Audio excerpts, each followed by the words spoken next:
Hello and welcome to the Unofficial Controller Podcast, your weekly gaming podcast. And as you can tell, it's me, RGT. And today I am doing a solo. So, we're all, I know as you all are as well, listeners, it's that holiday period at the moment. We're all very busy. And same with us presenters, we're all a bit flat out. So I had a quick spare hour or so. So I thought I'll jump on. Get a show done for you guys, and although it is only me, hopefully that'll be give you something to listen to on your weekly commutes and bits and pieces. It's going to be pretty much in some ways like a normal show. Going to be a bit of what I've been playing, which isn't actually that much, to be honest. Bit of news, a few news articles, but there'll be a bit of difference this week. I jumped in a Discord earlier. If you want to join that, just, jump on Unofficial Controller Discord. And I asked a question, just said, is there anything you want to ask me? I know this has come up a few times before from the listeners saying, we'd love to have a show about you presenters, bits and pieces. And I was just like, well, maybe this is the time to do it. So I've jumped on there, asked a question. I've got a list of questions from different people. Sorry if your question isn't read out. Obviously with time restraints, I've picked a few out and hopefully can answer your questions as best I can, and give you a little bit insight into my gaming history and who I am. But before we go on any more, I suppose I better say to myself, RGT, what have you been playing? And if you're a regular listener, you can probably guess. It's just literally been Hades 2. Obviously restraints with work, a lot of hours at work at the moment, so I'm quite restrained. But on the good side of that is Hades 2 is like when I was playing Ball X Pit. It's one of them games where you can, even if you just got half an hour, you can jump in, have a run, sometimes 2 runs, and keep it ticking along. So that was really good. That is a good side of that game. Am I still enjoying Hades 2? Yes, I'm close to saying this game is everything I expected it to be. Almost a perfect sequel. And I've been on about it the last few weeks, so I won't go on about it too much on this show. But yeah, it's absolutely brilliant, flawless as far as I can tell. I'm now up to, I've probably gone on a little bit more. I can't remember where I got up to last week when I was talking to you guys, but I'm very close to getting to the 3rd level of the underworld at the moment. I'm now up to I've had 2 or 3 goes at the sort of 2nd level boss. And yeah, she's a bit powerful for me, but with this game as well, I keep noticing these small little inclusions that you don't notice at first, just the details that they've put into this. For instance, I was sitting with Mrs. RGT the other night and I'd done a run, and then I noticed something and then said to her, did you notice anything with that run? She went, no. I said, you wait till I get to this 2nd level, and you as you go down, you can hear, once you've met the siren once, you can hear the siren singing, and each level, each room you go through, that gets slightly louder till you meet her, like she's calling you in like a siren would into her domain for your boss battle. And I just think little things like that really shows what this game's about. And yeah, for anyone that hasn't listened before, yeah, I'm playing Hades 2 on the Switch 2. Superb port. Haven't played any of the other ports, so I couldn't compare, but it is absolutely superb. Like I say, pretty much flawless. I've had a few more pickups this week. I won't go through them too much because I think a couple of them again could be future hidden gems, which I haven't done for a while. But hopefully hear about more of them next week. Also, just a little bit of housekeeping. Another thing if you're new to the show. We have a sister show called Flashback. If you want to listen to that, that is very similar layout to this show, but it's set in a random month of a random year. It's just a snapshot of gaming, what the magazines were saying, the articles, what games we would have played, what games we were playing. It's now also on YouTube. It's in a section of our Unofficial Controller podcast. You can see on there, and there's the pilot, episode 1 and episode 2. So episode 3 will also be out this week as well, hopefully today. But unfortunately, that is pretty much all I've been playing. So I think I'll head into the news. We've scoured the very darkest regions of the internet to bring you this week's news. And this first story comes from Push Square. We normally jump on sort of the big free gaming sites that we like, but we'll start off with Push Square. This is by Stephen Talby, and it says, one of 2025's most beloved and adorable games is setting up shop on PS5. Tiny Bookshop is on the way. Tiny Bookshop, a highly acclaimed indie title that released earlier this year on PC and Switch, is confirmed for release on PS5. The cute and cozy adventure trundles onto Sony's console on 10th of April 2026, both physically and digitally. In the game, you run a mobile bookshop. You can take 2 different areas, setting up shop and recommending books to your customers. It's a stress-free management game about stocking different genres to satisfy different people, getting to know characters through interactions and making your little bookshop your own with all kinds of decorations. Tiny Bookshop has garnered very positive player feedback and did well critically too. So it seems this is something of a hidden gem.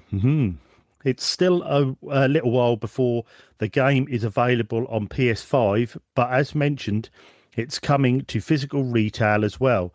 The box copy comes with the digital soundtrack and a physical bookmark, which is pretty nice. Are you interested in Tiny Bookshop? Tell us in the comments section below on Push Square. Now, for me, this was a game I really wanted to play on when it came out on Switch. I just didn't get round to playing it, and I'd sort of half forgot about the game until this news came out as of recording today. With the physical, I'm very tempted. Obviously PS5 and Switch. It looks such a lovely little game. If you haven't, like I say, I mean, it described it in that article, but if you haven't seen it before, it's literally like a little tow-along trailer, tiny bookshop that you go around. It's a lovely art style, sort of cel-shaded. You go around to different towns, meet different customers, and it's just like a little simple management game of stocking the right books for the right customers, and that looks so relaxing and so nice. I'm definitely tempted to pick it up. I mean, what version? I mean, PS5 or Switch? I'll probably go for the Switch version, just for that portability. But yeah, it's you know, it just looks a great little game. I think it was from New Ludic Games. I think they're called. It came out, I think, August this year, 2025.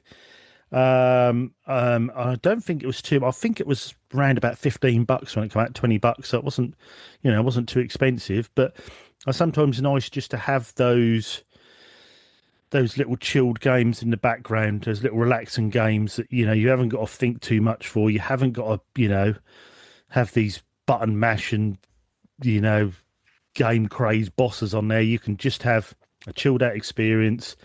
Some nice calm music, and I think that's going to be good. And I think with digital soundtrack and a little physical bookmark, that's a nice little touch.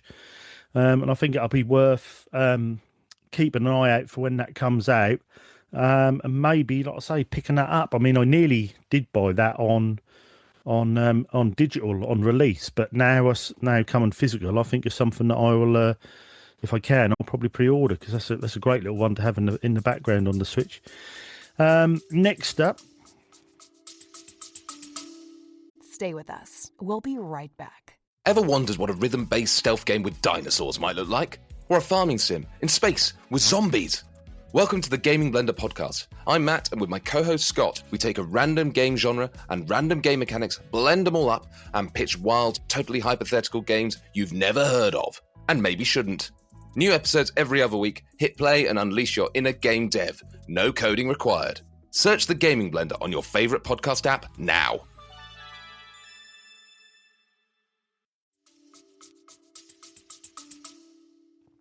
We'll head over to Pure Xbox. And this is by our usual one we read out is by Fraser Gilbert over there. Xbox Winter Demo Fest 2025 begins next week. And a few have gone live already. Here's a sneak peek. We've got a new Xbox Demo Fest taking place next week. This is the annual winter version of the event, which is officially known as the Indie Selects Demo Fest, featuring over 30 games that are free to try from December the 9th. We'll obviously have a fun roundup of the demos for you ASAP, but they're being kept under wraps for now. That said, we've been poking around the demos section of the Xbox store, and I found a few demos that have gone live already. These will probably be trickling out over the next few days as we approach December the 9th, and then the full selection should become available on that date. For now, here are the demos that we've spotted that should be part of Demo Fest. First up, we have Contraband Police demo. The year is 1981, and as a young officer trainee, you are assigned to work at a border post in the mountainous regions of Crystalla. Entry to the Icarist People's Republic is strictly regulated by the party, and your every move is monitored.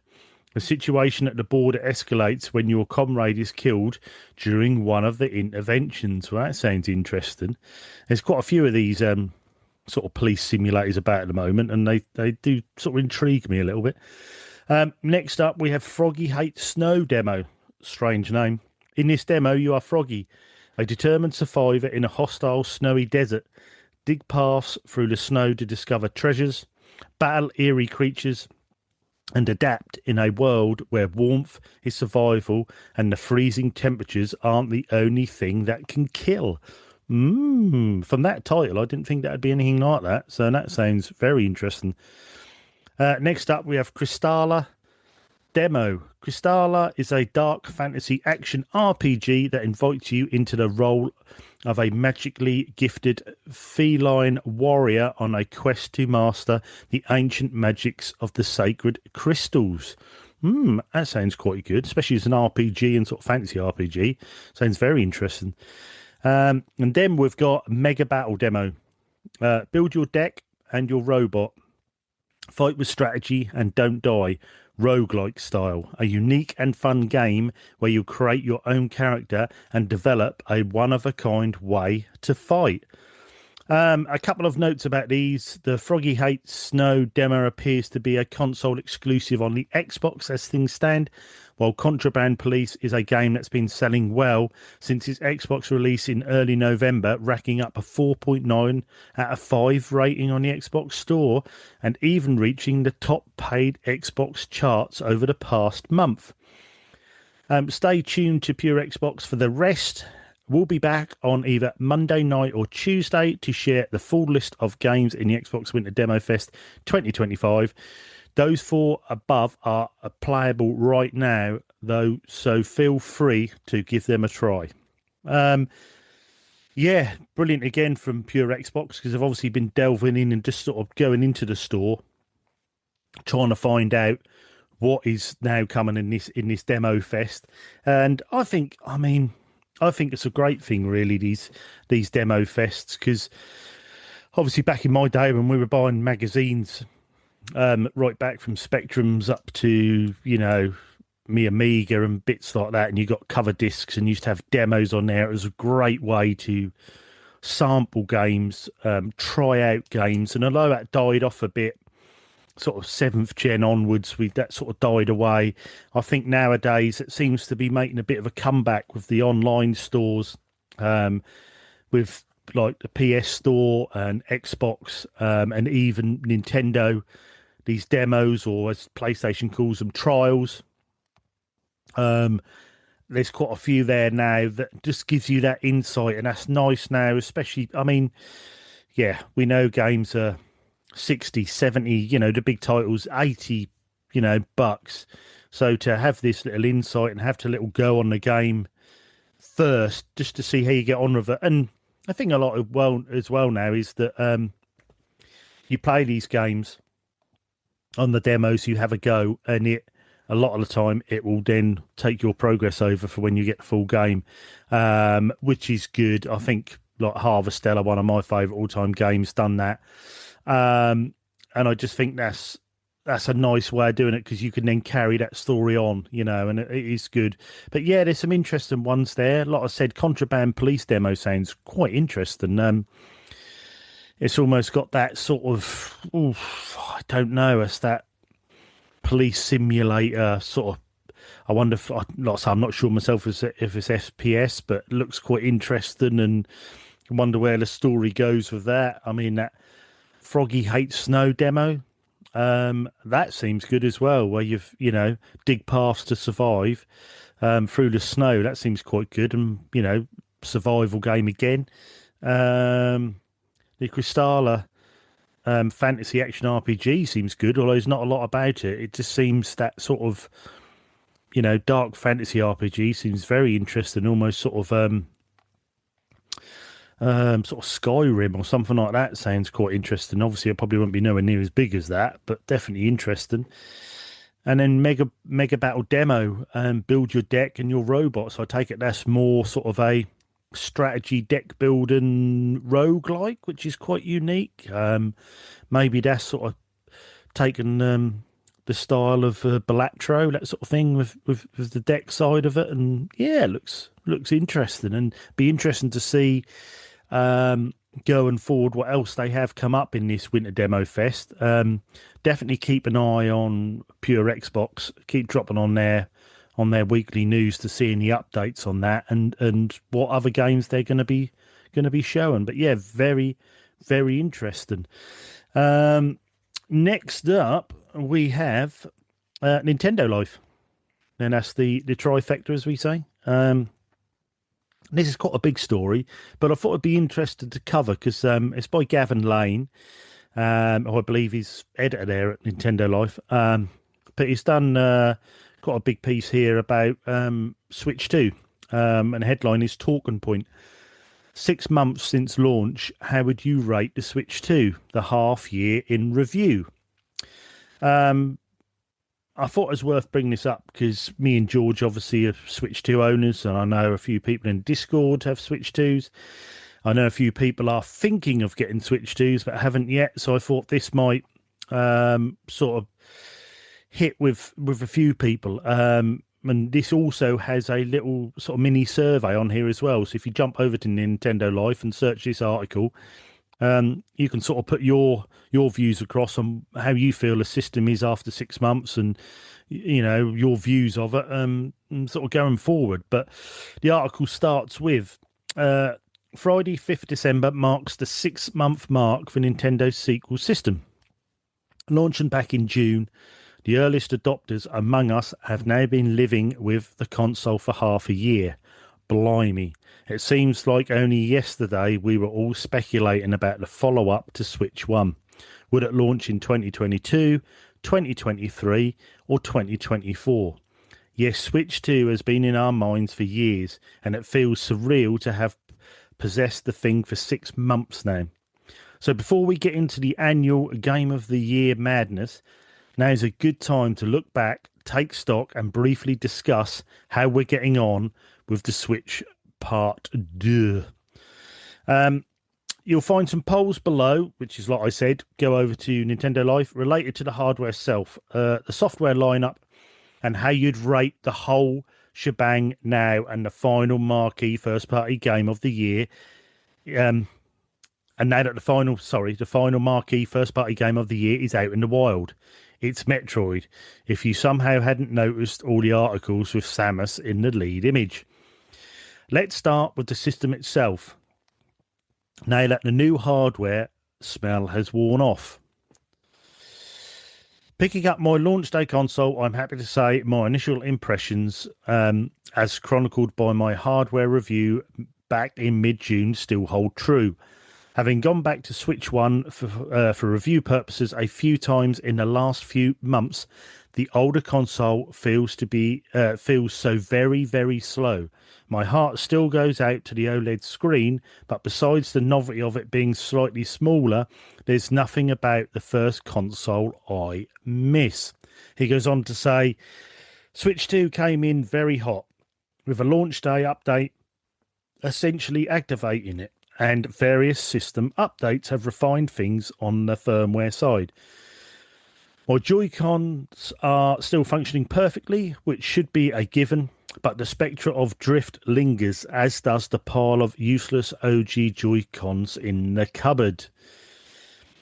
I'm fairly careful with my devices, but I've taken the system on trips, packed it in suitcases, and generally given it a full and thorough using across all modes, and it's coped with those day-to-day rigours just fine.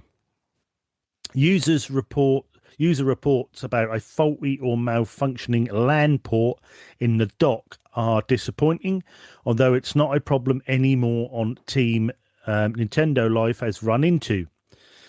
Not a problem anyone on Team Nintendo Life has run into. Likewise, legitimate complaints about blurry panel problems and ghosting seem to have died down. Not that those issues still exist. They just don't seem to be troubling the vast majority of Switch 2 owners. On the whole, then, there are areas to polish, and the screen on my trusty OLED model still looks spectacular. But Switch 2 gets things mostly right, and it's holding up well after 6 months of use, if not abuse. What about yours? And then that's one of the little polls you can take. How's your Switch 2 holding up? The next section he talks about is software. Delightful, certainly, but lacking surprise. The number of truly new Switch 2 games, exclusive or otherwise, might be lacking, but it's hard to argue with the breadth of quality of games we've seen released since June. Plenty of familiar ports, yes. Another way in which Switch 1's legacy passes directly to a successor.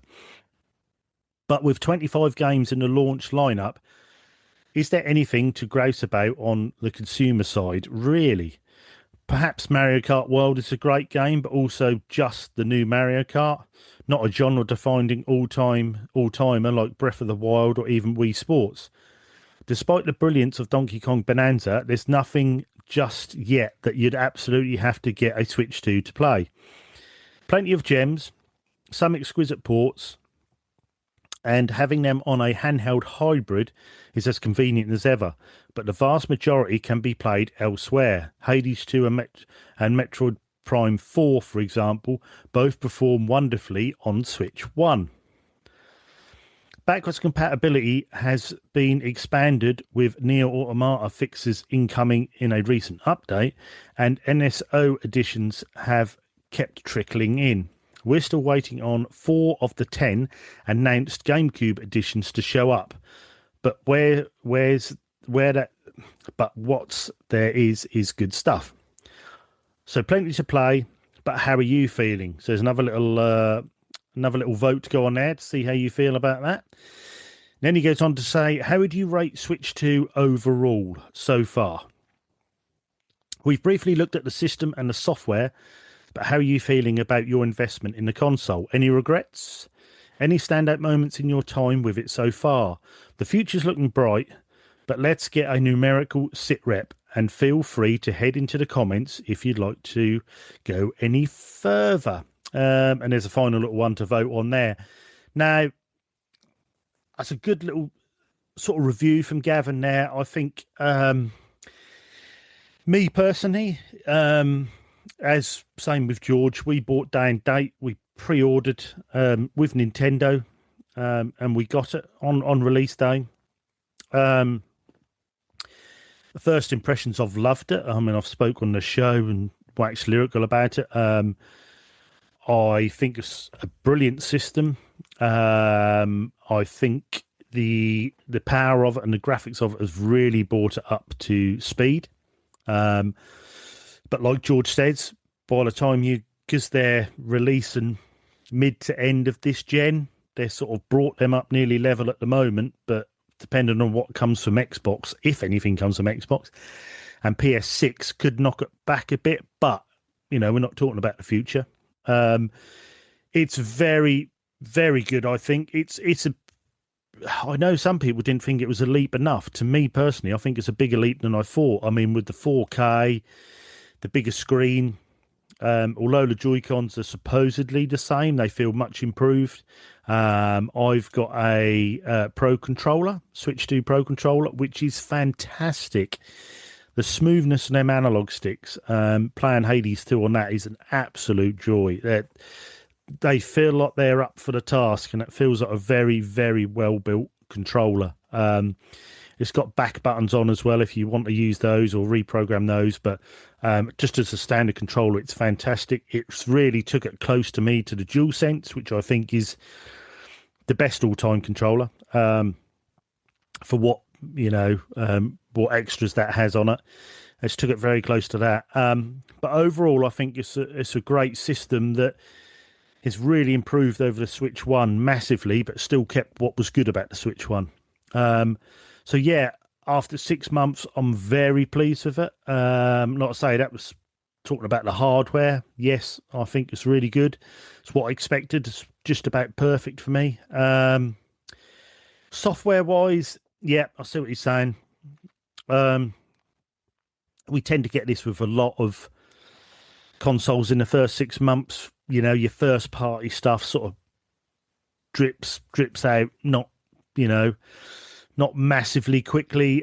Yes, we've had Donkey Kong. I haven't played it yet, but I will purchase it. I've never been a massive Donkey Kong fan, but then once seeing this sort of 3D world they built, I thought, I reckon I might jump into that. We obviously had our back catalogue, which is upgraded again, which is a nice touch. I mean, if you're buying a Switch 2 and you've never played Breath of the Wild, well, that's the best place to play it. Same with Tears of the Kingdom, etc. We've now had Metroid Prime 4 come out. I've seen a few reviews so far, sort of controversially, whether people like it or not. They've gone a bit down a different route, but again, it's playable on the original Switch. It's a bit like when PS5 launched. You had those crossover titles, your God of Wars, etc., that you could play on one, but you could still play on a PS4. That's once you start getting into those Switch 2 only games, which then are really pushing that hardware. And I know we've had the Cyberpunks and that on there, which have done really well and run really well. Star Wars as well looks superb, but that'll be nice to see when there is a game built ground up just for the Switch 2, just to see what it can really do. But yeah, it's to be honest, for me, Hades 2, obviously that's the Switch 2 title. I bought Story of Seasons, Grand Bazaar. I bought the Switch 2 version of that. Other than that, I've been pretty much playing Switch and my back catalogue of my Switch on it, which does improve it, obviously, on the Switch 2, but, it's got an expensive way of just slightly upgrading your Switch games. But I know the games they'll start to come. So overall, it says, how would you rate your Switch 2 so far? I mean, for me, he's got a little list on here, which you can go on, obviously, and do yourself. He's got from 1, which is abysmal, 2, terrible, 3, bad, 4, poor, 5, average, 6, not bad, 7, good, 8, great, 9, excellent, 10, outstanding. Now, for me, I think if it launched with, I know that's a lot to ask for, but if it launched with 3 or 4 big IPs and maybe even just a Switch 2 game, which I know they probably wouldn't do because of, you've got over 100 million Switch 1 users, and a vast majority of them aren't going to have a Switch 2. So you need to release on both to keep the sales up. But if it did release with just like with a Switch 2 title and 3 or 4 big IPs, I think it would, for me, be pushing a 10. I think, as it stands at the moment, I'm sort of between an 8 and a 9, between great and excellent. I think it's definitely worth that. It's by becoming more powerful and as versatile as the Switch One. It is pretty much became my primary console at the moment. And I hate to say it, from being a big PS5 player, and I've got the Series X as well. From being a big PS5 player, that has definitely moved me over just for having the convenience, for traveling, for taking it with me, and for having those big games on the go. And you always felt, we've said this before on the show as well, I know, but you always felt with that Switch One, you were always slightly compromised. You know, yes, some of the ports come over. Your No Man's Sky, your Witcher 3, your Assassin's Creeds, they come over, but you always felt like you were slightly hindered by it. And yes, they ran, but they were a bit, they're not quite there, you know. Whereas with the Switch 2, you think, it feels like at the moment, you know, you could release a PS5 Series X game, you can release it on the Switch 2 as well. It feels that good. So, yeah, I'll definitely put it between an 8 and a 9, I think. But yeah, so I think that pretty much wraps up the news for this week. If you think there's any stories I've missed or anything you want to comment on, contact us at questions@unofficialcontrollerpodcast.com or DM us on X or Instagram or anything like that, or even jump onto our Discord. We've got a great little Discord if you haven't heard of it before. Great gamers in there. We have challenge accepted that Digital Monkery does, and we've got a Gen 7 playthrough games on there that we can play together. So it's good. It's a good little place for gamers to join up and chat and all things gaming and anything you want to chat about, really. Your game collection all the way through to where you're going on holiday. So yeah, it's a great little place. So, yeah, check that out. Unofficial Controller Podcast Discord. Check on Instagram. There's a link tree and bits on there. You can jump straight on. But yeah, so if there's anything you think we missed, like I say, just give us a contact, or anything you think I've got wrong, or if, you know, even if you think, Switch 2's terrible RGT, well, jump in there, put your points across, and we'll have a chat. But which takes me on to our next part of the show, which is a bit different this week, which I said at the start. Now, this was, if you missed the start, I said I chucked a little question into Discord earlier on today and just said, look, you know, I know a few people have asked, they want to know a bit more about us and individually and that. And I thought, well, while I'm doing a solo, this would be a great opportunity to ask me a few questions. And I said it can be anything from my favourite gaming console, or anything about me, really. You know, where I'm from, etc. Yeah, you know, how I got into games, how I got into podcasting, anything. But yeah, so, and the first one that came up very quickly after I put that up, within the minutes, was the legend is Bada Binkster. And his question to me was, my question is, with the new Spec 3 update on Gran Turismo 7, are you going to jump back in? Now, that is an interesting one, Bada Binkster. I am very tempted. I'm looking down at my notes here and put, yeah, I'm very tempted. Because I heard it is the biggest update yet. And I put some hours into it when it first came out, and I haven't, apart from the odd dabble, I haven't gone back. And I keep thinking, all I ever talk about is how good Gran Turismo games are. Yet I haven't really gone back to Gran Turismo 7. I'm thinking, why? Even if I just done a new playthrough, it's such a good game. It is such a good game. I think when it came out, I had my rig at the time, so I was playing in a sim rig, which was great fun. But yeah, just to have another playthrough, even with the DualSense, would be good. My good friend and, you know, Discord member and listener, Speedy Wheels, he's put hundreds of hours in Gran Turismo. Loves all the new updates, bits and pieces, and he keeps talking about it. I keep thinking, do you know what? Maybe I should get back into it. And yeah, I think, do you know what, Bada Binkster? I think I will. And I think this has been the perfect year. I know I said we've been a bit dry this year. We haven't been dry with games, but it feels like the big games have been very staggered. So maybe this has been, maybe I should have got into it earlier, but I think I will. I think it's a fantastic game. One of the best driving games, I think there is, especially at that crossover, where it's not full on sim, but it's not arcade. It's got that crossover where it's as good a sim as you can get without having to have a full iRacing rig. So yeah, I think personally, Bada Bing Start, I think yeah, I will be getting back into it. And awesome, thanks for your question. My next question, funnily enough, was from Mrs. RGT. And she has put, what is the worst game you have ever played and what would you do to improve it?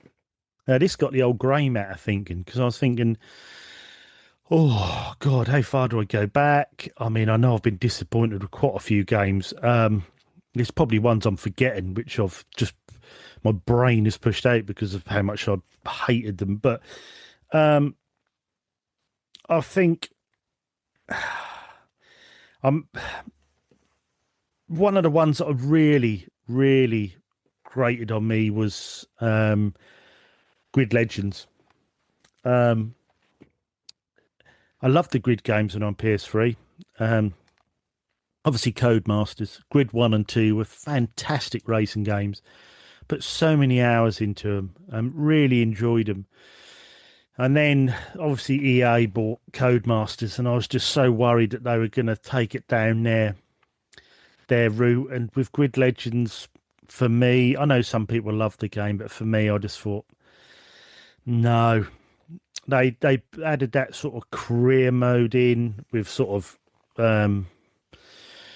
not FMV but real actors in the cutscenes and to give you that bit of tension, which yeah was quite good. But then you sort of played from when I played it on launch, and you sort of played it till certain end of the first season, and it seemed to stop. And that was either you had to repeat the season, or I don't even know if it was a pay to play the next season. But I just thought this is not what Grid is about. I was so disappointed. I was so looking forward to it, and I know I was a bit anxious with it being EA there, but yeah, I was pretty gutted with that. And I think as of recent games, that is probably one of the ones where I just thought, yeah, that is probably one of the worst I've played. I mean, there's been plenty of games back in the years. I mean, right back from my Spectrum days, showing my age.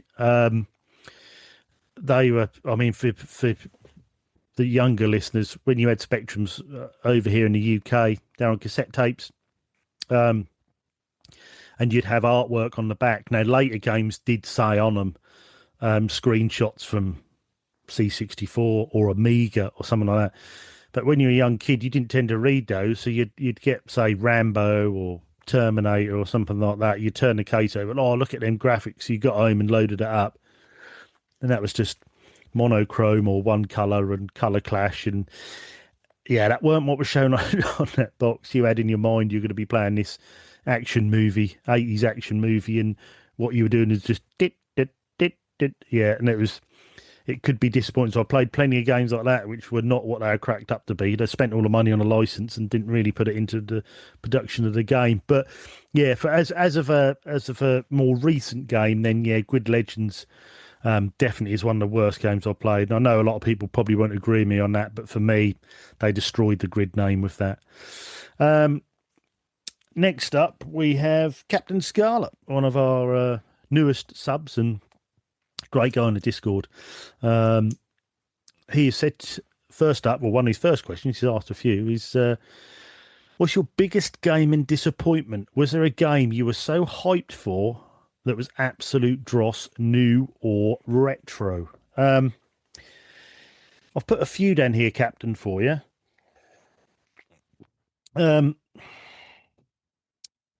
Mostly sort of newer games. When I was younger, apart from buying magazines, you didn't tend to know what games are out until you either went in Woolworths or Bits and Bytes, as we had round here, and just viewed the shelves and picked the game. So it was more recent games where you knew what was coming or pre-ordered. A first one I've put on here, Assassin's Creed Odyssey. Probably another controversial one. A lot of people will be thinking, oh, that's a great game, RGT. Yeah, maybe. Now, for me, Assassin's Creed Origins was a fantastic game. Assassin's Creeds had been that yearly release, that standard Assassin's Creed game had just been washed out. They'd overdone it again, which is a Ubisoft trait, but they had, and they took a break, went back to a more open world format with Assassin's Creed Origins. I thought they had a great character with Bayek, and that Egyptian setting, and I really enjoyed it. The map wasn't overfilled with markers or question marks. It was more do at your own time in your own pace. I loved the world, the setting. I loved the story. I even platinumed at 120 hours. Fantastic game. So when the follow up was coming, I was thinking, right, do this right. Assassin's Creed Odyssey, same again in a Roman setting, but just do it the same again.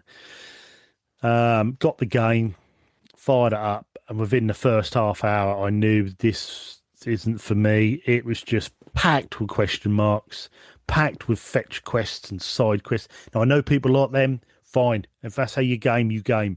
For me, I like side quests, and I like, especially if they're linked to your main mission. But when you're just overhyping that map, overpacking that map, it puts me off straight away. And then I found the character quite annoying. I almost tried to have this sort of comedic vibe to him, which I didn't get on with, and you could fight for both sides, and it seemed a bit directionless for me, and it wasn't for me nowhere near as good as Origins, and I was very disappointed with that because I just expected a Roman Origins, and it just didn't happen. I suppose what else? Need for Speed Unbound. That showed great promise. They'd done this. If you haven't played Need for Speed Unbound, it seemed as though it was going back to its roots, going back to those classic Need for Speed games, those races, night and day, car customization. But they'd also added in this sort of almost graffiti, cel-shaded art style to the real world graphics. So for when you were boosting or drifting or smoke on your tires or jumping, which I thought was quite unique. At first I was a bit not sure if they sort of mix, but after a while I got into it and thought, do you know what? Yeah, I'll give this a go. This is quite cool, quite unique. Got into playing the game. First of all, brutally hard. It was brutally tough at the start, which I don't mind any game being brutal. If you just want to get good, get good. But it was just something that, I don't know, it seemed you really had to grind, which for me seemed, if you've got to grind to get further in the story, that's because there's probably lack of content in the game. I put about 20 hours in, and in the end I was just like, I'm done with this. I think it just seemed it was overly tough to make you grind, to make the game last longer. It's how it felt to me. I might be wrong. There's probably people out there that have platinumed this or, 1000G'd it and loved it. For me, disappointing. Maybe I was overhyping it myself. Maybe I was expecting a Need for Speed Underground 2 or something along them lines. But yeah, or a Carbon, like a remake of a Carbon, which would be awesome. But it seemed to promise that, and it just didn't quite deliver. I was very disappointed with that. Next up, it's a more recent game. I'd first heard about the hype about a year, maybe 18 months, no, about a year, I think, before release on the Switch, and I thought, I think I could get into this, and that was Tales of the Shire. After about 6 months of this, I thought I'm going to pre-order it.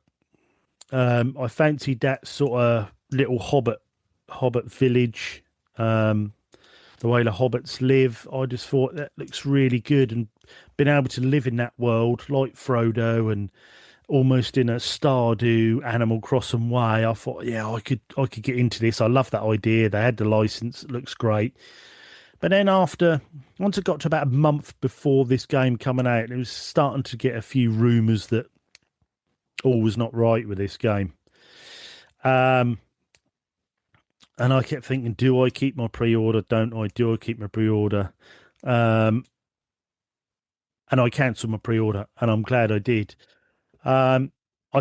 Originally I cancelled the pre-order in thinking that I will watch the first few reviews from trusted people like Nintendo Life and a few YouTubers I follow who are, not going to overhype this for no reason and see what they think. And the first few reviews started trickling out, and I was thinking, oh, it looked broken. Didn't play great. There was a few glitches, and it was again padded out with side missions that didn't sort of link in with the story, and it seemed a mess. It seemed it was just released. It got to the stage where they just thought we're just going to put it out. And yeah, and it's pretty much bombed. And I thought it was such a shame because, as like Captain Scarlet says, was there a game you're hyped for? It was absolute dross, and I was hyped for this. And I know you're thinking, why are you hyped for Tales of the Shire? I do like them sort of games. I like them sort of farm and sims where you live your life, especially one that was set in that world. But yeah, it's very disappointing. And I think it was actually, tell me if I'm wrong, Community Corrections, Unofficial Controller Podcast, but I think it was made by people who actually worked on the Lord of the Rings films. So I think they jumped over to games development, and by the looks of it, they've probably bit off more than they can chew. The idea was good, and the game to go with it was a great idea, but the product wasn't. And it was a big shame. And yeah, I'm glad I didn't buy it, but I just so wish it had been better. Finally, Captain Scarlet, I have gone with Tony Hawk's Pro Skater 5. I went with this because, yes, I know that Tony Hawk's had gone off on this tangent, with Project 8 and Underground and all the rest, blah, blah, blah. Some of them were all right, but they'd lost their way. Really just these constant releases, and then he done the shred board and all this stuff, and it just, I didn't know what was going on with those games. Obviously, we spoke recently on the I think it was on Flashback about Skate and how they'd sort of took the mantle a bit.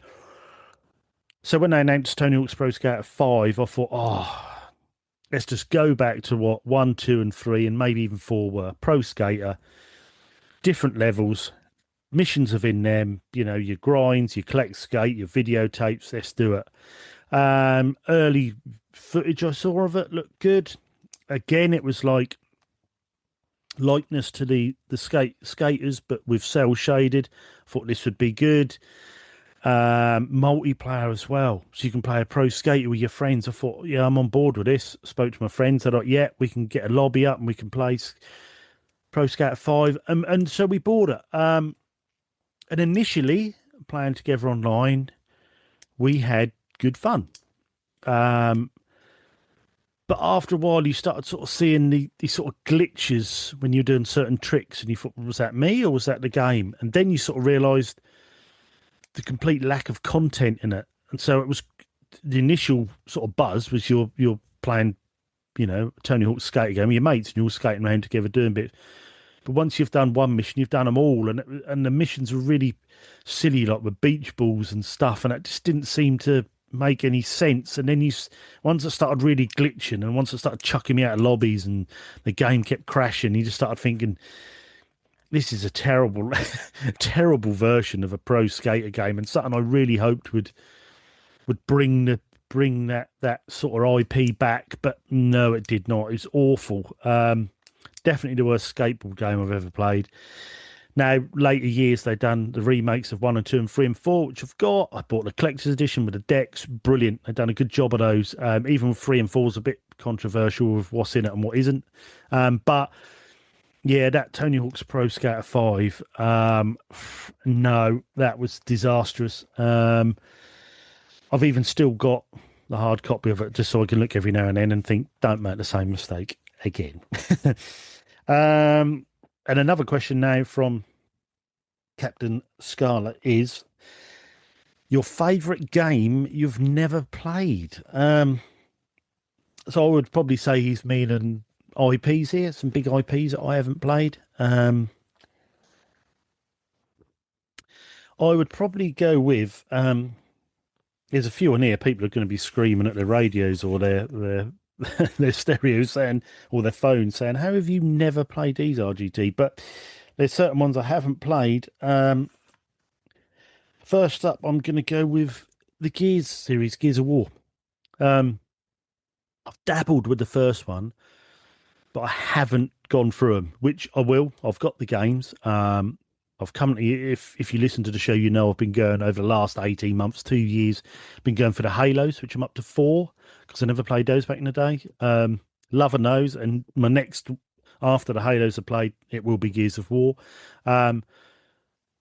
But being in the ecosystem of PlayStation at the time, I missed these, and especially now as Gears has now had a remake on a PlayStation 5, which is odd to me, and I don't think I want to play it on a PlayStation 5. I can understand it's great for new people to the series, but I'd rather play it on at least an Xbox. It's an Xbox franchise. It doesn't feel right. But yeah, so Gears of War, I'm definitely going to play through those. I know Boba, our Discord man, he's big into those. He loves the Gears of War games, and it's always bigged him up. So yeah, I'll definitely be playing for those. It always looks a bit of me, that game, that sort of third-person cover shooter. Yeah, I think I'd enjoy those. So I'll definitely play those.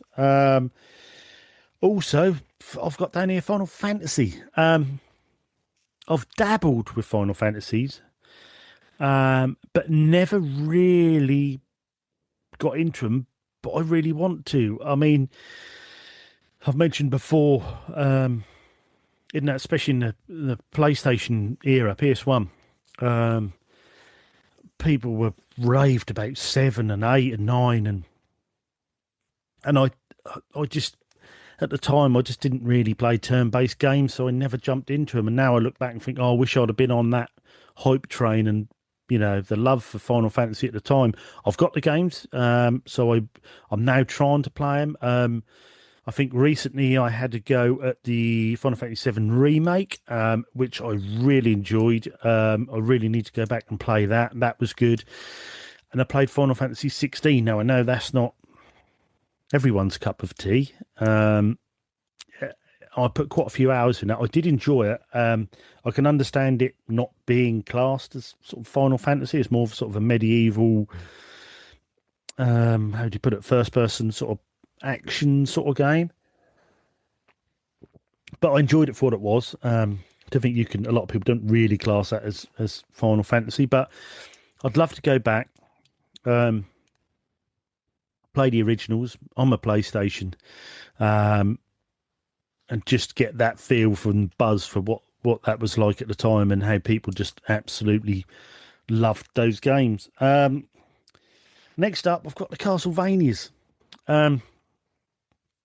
Again, I weren't in that NES ecosystem, even SNES. I had friends who had SNESs, but I was Master System Mega Drive. I know there was a Castlevania on the Mega Drive, but I never played that. And I just think, again, there's always been that sort of big fan base for Castlevanias. Sort of one of the first in that series. I know there's the term Metroidvania now, but one of the first games to have that backtracking and go through the levels, and I think it's just got that sort of history to it. And even if you've never played them, even if you're a bit younger, didn't have those systems back then, everyone seems to know what Castlevania is. And there's certain games that just hold that passion for people, and I just think, as again, they're ones I'd like to go back and play through and experience that hype, and even into the later ones. I know they went into 3D with Lords of Shadow and that, and I know they're a bit controversial, but it'd be interesting to see, what they're all about. Are they that tough? Are they that good? Are they worth playing nowadays? And I think this is my last one from Captain Scarlet. He did do more, but I've had to narrow it down a bit. But thank you for all them, Captain Scarlet, and thanks for everyone who asked me the questions. He's done one here. Your irrational hatred of a gaming character. Now, I don't think it's irrational, but one that really stuck out to mind when he said hatred of a gaming character. Some characters in the past that have annoyed me, and we all have certain characters that annoy you, and you know, you think, oh, for God's sake, just go away. You know, and I think a few games have those. But one that always sticks out to me was Lance Vance from Vice City. I got a right hatred for him when I first played through that game. I thought you sort of got a bit of an inkling about him, but you thought you double cross and cheat, you know. He's supposed to be your friend, and he jumped on board with Tommy Vercetti and all what you were doing, and turned around to try and take you down so he could become the main man. And I could not, even now, over the last couple of years on our YouTube, me and Bull Board have done playthroughs on the new, I'll say new, it isn't new now, but when they done the trilogy, the GTA trilogy, and we played through 3 and Vice City, and we'd started San Andreas. And even then, when I was playing Vice City, I was just thinking, as soon as you see him come on the scene, Lance Vance, I was thinking, yeah, I know what you're about. Yeah, he makes me blood boil. But yeah, that was one character that I thought, I hate you.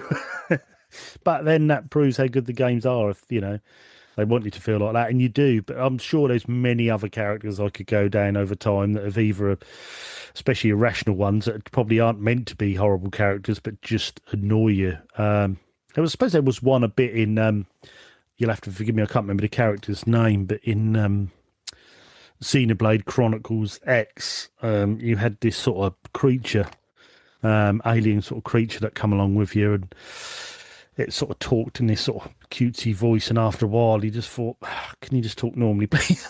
It's you turn my head in. And I know that is irrational hatred, but yeah, I did think, yeah, you're doing my head in now. But yeah, Lance Vance was the main one I thought of there. Next up, we have Carlos, One Man George Fan Club, Carlos. He's put, what made you a gamer? What was that initial thing you saw or played that set you on the path to collecting a whole shed full of regret? Which he means I used to have a big shed which I'd converted into a big games room and consoles, bits and pieces. Yeah, what made me a gamer? I think initially, from a young kid, growing up in the 80s, arcades for me. Days out to Great Yarmouth, Seaside Resort, playing in the arcades. Things like Outrun, Operation Wolf, anything like that, Pac-Man, Space Invaders, anything I could put coins in I wanted to play, because I was just fascinated by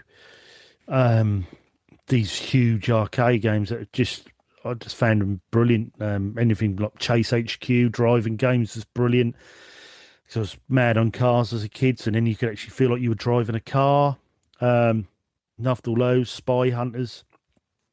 Operation Wolf fascinated me because I still remember now in the arcade in Great Yarmouth, the guy used to get me a milk crate to stand on because I couldn't reach, and then you had the recoil of the gun, and it just made me feel like I was Rambo and I had a real gun. It was superb.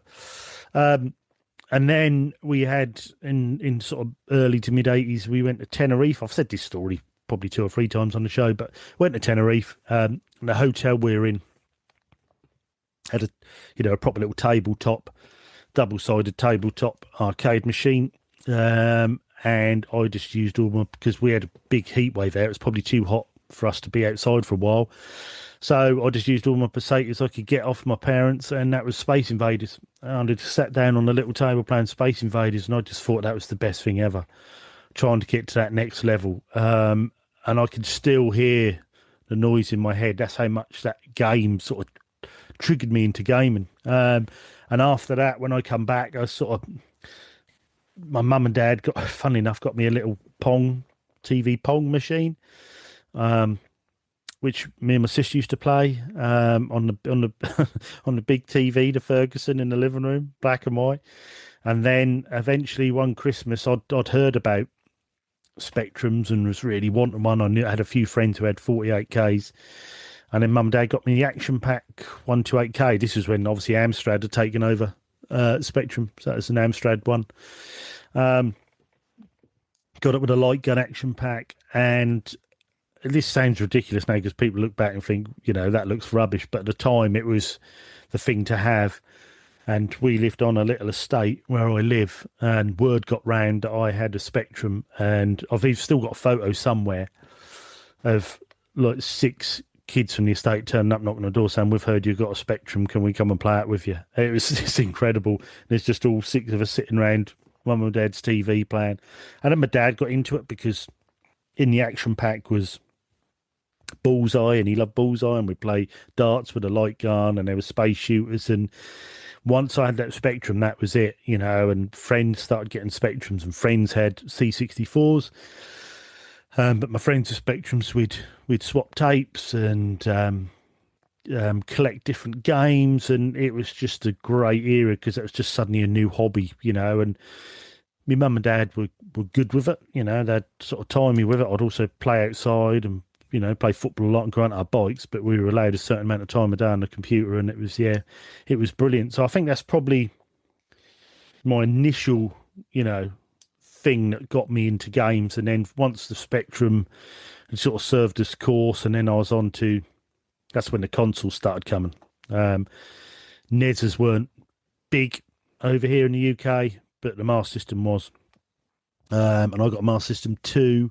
Then I went on to Mega Drive, went on to Amiga, and it barreled down. Apart from a small gap in my teens, it barreled on from then. But that was those initial arcades, and I think it has for a lot of people of my age, who are gamers.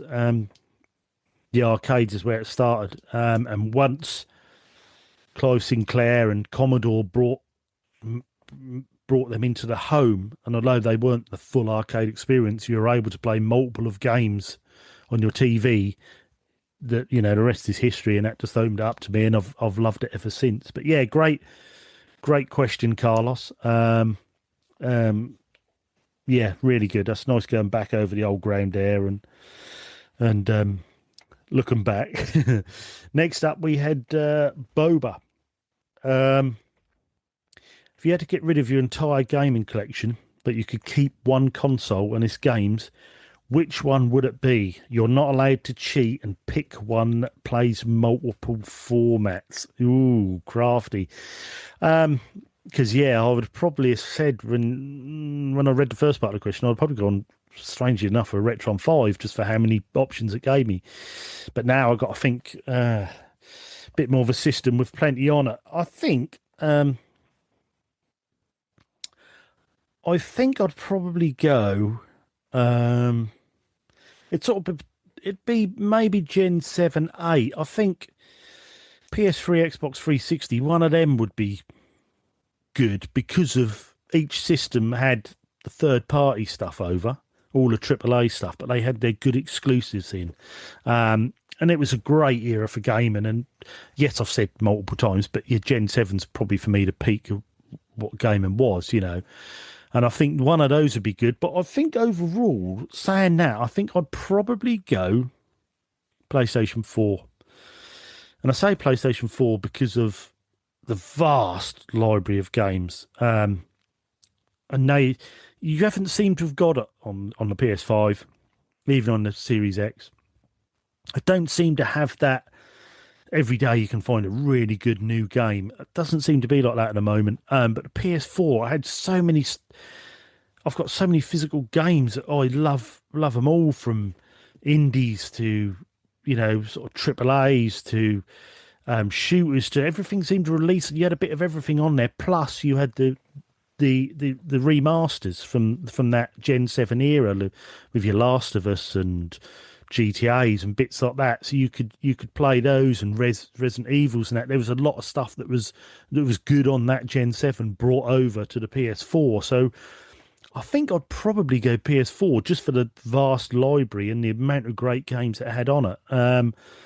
I keep doubting myself now, but yeah, I'll go PS4, Bo. But that's a great question. That is a great question. Then we move down to, there was a few other ones which I'm not going to comment on, Digital Monkery. I'm not going to.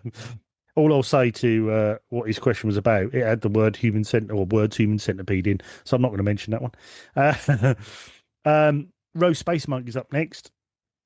He said, "Who would be your dream guest to have on the show? I think someone like Johnny Millennium would be great, nice guy, and could talk gaming memories for hours." That's a great show. Great question as well. And I think Rose Space Monk knows me very well. I'm a massive fan of Johnny Millennium. If you don't know who Johnny Millennium is, he's the Happy Console Gamer on YouTube. If you ever have a lull in gaming or you think your passion's weighing a bit, stick on Happy Console Gamer. The passion oozes out of this guy is absolutely fantastic. I would love to have him on the show. It would probably be about a 4-hour show, just from his memories of originally growing up in England and moving to Canada and now a Canadian. And he does a few of his sort of flashbacks on his show to when he was a skater kid, but really into his JRPGs and into his PlayStation and all the big games he's played. He's got a fantastic, superb collection, and just a great guy with it. So Johnny Millennium is a great shout, Rose Space Monk. More recent channels I watch I'd like to have on, JRPG Life. They're a married couple, and each week, every show, I sit down every Sunday evening and watch their show. They go around different events and they're ticking off collections like the Atlas collection, and different developer collections, and they got a wonderful little games room of all their RPGs and the games they play together and stuff they collect together. Is such a relaxed channel to watch. I'd love to have them on and just chat about how they get into gaming and were they separate gamers before they met, and and what genres they really love. That would be great. Another one would be Pixel Game Squad with Riff and the guys and Rick. Watched them for years from their NES Pursuit and right up to where they are nowadays with their channel, and they now own their own convention, and their podcast, and their flipping and the stuff they've sold and discovered in lockups, and they're sort of what we call car boots over here. It's great to see where they've come from and how well they've done, and how Riff's now into his editing and that. I'd love to chat to them guys because it's, again, their passion and energy for the hobby is superb. Another one who's close to Pixel Games Squad is Retro Rick. I love to chat to Retro Rick. He's fairly new. I say fairly new to YouTube, sort of 5-6 years, but built a really good big channel. And then he bought a store. He bought a game store, a big game store as well, well stocked. And he has a second channel, which is Retro Rick's Game Point, which is all about his store, the day-to-day running, with his staff and customers and what trade-ins they've had. It's fascinating. Really makes me want to work in a game store. I'd love to work in one. But also, which is very unique, which I like what he does, is he's very open with finances. They sometimes sit down with the computer, they show you how many trades they've had, how much stuff they've sold, and he breaks down the running costs of a shop, which is fascinating to see behind the scenes. And again, he's just started his own convention as well this year, which has gone down a storm, and he gave away as a prize a Jurassic Park Jeep that they built. Looked fantastic. So them guys I'd love to chat to. I'll say especially Rick, for just seeing how he transitioned into a game store owner and how he's found out and the hours and is it stressful and blah blah blah. That would be brilliant. One of the guys I've already had on, Dan the Games Man, he's been on a couple of times. It's a great channel. He just gets bigger and bigger, and podcast he's got now. Great guest to have on. Same again, it's great watching his videos, whether he's collecting steel books or he's doing a PlayStation Platinum collection, or it's fascinating and just gets you hyped for the hobby, and he's just got that persona that shines through. And I know this was like, who would your dream guest to be on? Well, I've said Dan Gamesman because it was awesome having him on, and he was definitely one of those. So he was one I've ticked off, and would love to have him back on at some point. But I think that's where I will end the questions there. If you've liked this format, let me know. Sorry if your question hasn't been read out with time restraints and bits and pieces. I can do another one and we can get some new questions and some new comments out by all means. And like I say, if this is new show to you, first sister show, we've got our sister show, which is Flashback. If you like a bit of retro, we've got our Discord. Come and join on there. Go on our Instagram, look at the link tree, and you can jump straight in. It'd be great to have you on board. It's a great place for gamers. I think it's a great. It's a very friendly community on there. We've had a new guy join this week, Mr. Pete. Welcome to the Discord. Straight away jumping in, talking about his games and stuff, which is brilliant. It's great to have you on there, mate. And that's what it's about, and that's what I love to see when new people join and people come in and give them a wave and, oh, what's your favourite games? And bang, they're off. We're all chatting. We're all friends. And also it's a good place for advice. You know, has anyone played this? Has anyone tried to fix this? You know, what controller should I use? There's always something there to help. There's always someone there to help. So, yeah, come and join that. Like I say, questions at unofficialcontrollerpodcast.com, X, Instagram, we're all there. But this will also lead me on to the show's always free. The show will always be free, but we do have some subscribers who are paid subscribers. They get their perks from $3 to $10. That's something we've added on to help the running of the show.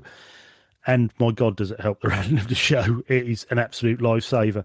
And next up, I will be reading a list of these brilliant people that contribute each week.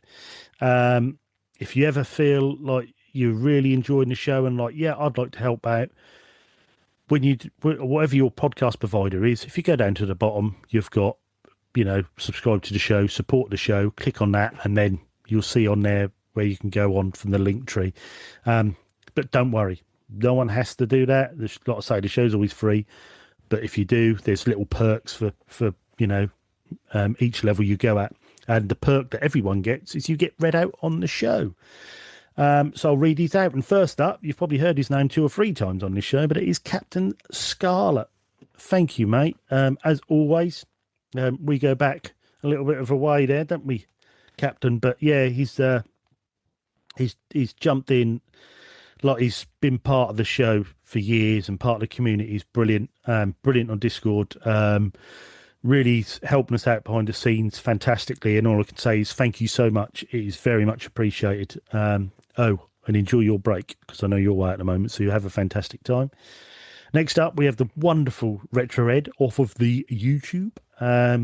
Retro Ed, again, great YouTube channel. Great guy, really. Yeah, go and check him out. Give him a sub, give him a like. Tell him UCP sent you. So thank you, Retro Ed. Next up, as I'm contractually obliged to say, it is the one-man George fan club, Carlos. Thank you very much, my man, as always. I hope your question was answered okay. If not, let me know, and I'll try again. Then after that, we have Firm Returns, as always. Yeah, brilliant Firm Returns. Another one that's great supporter of the show. Always in there with a comment, always saying how much he enjoys the show, which sometimes just seeing that on, a show goes out on a Sunday, and now we're doing 2 shows. There's a lot going on behind the scenes with the editing and bits and pieces and getting the show out. Just seeing the comments saying, really enjoyed the show this week. It's a great laugh. Makes it all worthwhile. Really, really, makes us happy to seeing that we're doing something right. Then we've got Trestles in New York. George did a show from there with Bobby. And yeah, thank you, Trestles. Best wings in New York. Next up, we've got Roast Space Monk, the Dreamcast man himself. As always, very long time supporter of the show. And the Dreamcast guru, as we call him. So thank you, Roast Space Monk. Then we've got Better Star. Thank you, my man. I've got some bits for you, some gaming bits, as I have a few other people. But we're going to arrange maybe having a little meet up on that, aren't we? So maybe we could get a few other people involved, and we'll have a bit of meet up between us all and exchange a few games, and maybe have another little UCP get together. That'd be good. But yes, thank you, Bada Binkster, as always. Then we have the delectable Tingle Tuner, one of the best curated Switch 3DS and DS collections I've ever seen. Not many games, but everyone's a banger. Absolutely brilliant. Thank you, Tingle Tuner. Then we have One of them goddamn Winchester boys. It's Digital Monkery. Thank you, mate. He is one of the sheriffs of the Discord. Not only that, he does our challenge accepted every month, which is absolutely brilliant. If you don't know what challenge accepted is, just a brief spiel here about it. He does a random game each month. It could be anything from Mega Drive to current consoles. So we even had Minesweeper once, so there's a bit for everyone. And he'll do either a high score challenge, blah blah blah, and you submit your scores each month. And at the end, we have a winner, and the winner gets a little prize. And it's just a bit of fun, quick jump in and out games. I think the one at the moment's a little bit longer, but still not long at all. And yeah, brilliant. So thank you, Digital Monkery, as always. Next up, we have the man himself, the bald border. Thank you, my man. And yeah, I think you probably remember what I was talking about with Tony Hawk's Pro Skater 5. Started off a bit of novelty, but yeah, terrible at the end. But yeah, thank you, buddy, as always. Then we have goddamn other Winchester boy. It's Boba, the guy who runs our Discord for us. He's an absolute legend. And as always, every week I see on Instagram he's at a different convention. He's collecting them Pokemon cards. He does cosplay. He's getting different games. I mean, his cabin in his garden, he's looking special. Very good. But thank you as always, mate. After that, we have George's red-headed stepson. Isn't really, but that's what we say. It's Ginge. Thank you, Ginge. I hope you're well, my man. I hope you're well. And I did see you got platinum number 719, I believe. My God, son, you're a machine. Then we've got the Lord of Darkness himself, Harvey Retro. Thank you, mate. As always, another long-term supporter of the show. Check him out on his YouTube and stuff. It's fantastic. Then we have Emma Sharp. Thank you, Emma. I see you're doing well in your new job. Much deserved, my love. I hope you're getting on well. And thank you again, as always. Then we have Greg, nowhere near Berlin, of Forever Skies fame. I hope you're doing well, but I bet you are busy. So don't work too hard, fella. Then, as always, we've got Mumsy. You know, you can't go far wrong with Mumsy, can you? Thank you, Mumsy. Then we've got the fantastic RGT fan club. The only fan club as far as I'm concerned. But thank you as always. It's very much appreciated. Then we've got Pete Brocklehurst, second hardest man in the Discord, apart from Ginge. But yeah, now Max and Paddy. Thank you, mate. We've got Love My Hating Billy Marmite, the silent type that is always there supporting. Thank you very much. And I won't do it this week. I'm contractually obliged to do it because I haven't got George here. I'm going to do a normal one for you this week. Mr. Fat Zangief, thank you as always, mate.